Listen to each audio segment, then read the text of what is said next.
बिहारमध्ये निवडणुकांचं बिगुल वाजलं। बिहारमध्ये 6 आणि 11 नोव्हेंबरला मतदान, मतमोजणी 14 नोव्हेंबरला होणार। मुंबई महापालिकेची अंतिम प्रभाग रचना जाहीर। बीएमसीचे प्रभाग 227च राहणार। बीएमसीची अंतिम प्रभाग रचना 2017 प्रमाणेच।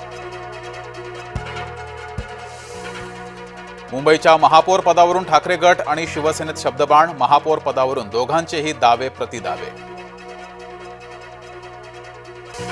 गुंड निलेश घायवळच्या घरी पुणे पोलिसांची 2 दिवस छापेमारी। कोथरूड परिसरातील ऑफिस सील, घरातून 2 काडतुसं जप्त। घायवळच्या मुसक्या आवळण्यासाठी त्या संबंधित सर्व ठिकाणी पोलीस छापेमारी करणार।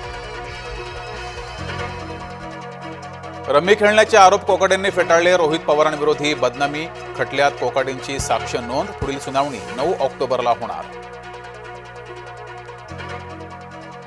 लाडक्या बहिणींमुळे यंदा आनंदाचा शिधा नाही। नुकसानग्रस्तांची ही दिवाळी गोड नाहीच। कमी कालावधीत शिधा वाटप करणं अवघड असल्याची चर्चा। नांदेडमध्ये आदिवासी समाजाचा मोर्चा। नवा मोंढा मैदानातून आदिवासी मोर्चाला सुरुवात।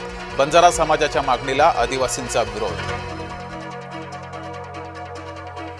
नवी मुंबई आंतरराष्ट्रीय विमानतळावर ड्राय रन सुरू। विमानतळावर अंतिम टप्प्याच्या तयारीला वेग।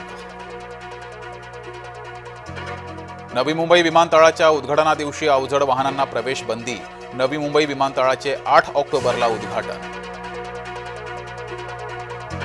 दार्जिलिंगमध्ये अतिवृष्टीचा प्रकोप। भूस्खलनामुळे 24 जणांचा मृत्यू, अनेक जखमी। काश्मीरच्या दोडा जिल्ह्यात भूकंपाचा धक्का। 3.6 रिश्टर स्केल तीव्रतेचा भूकंप झाल्याची माहिती।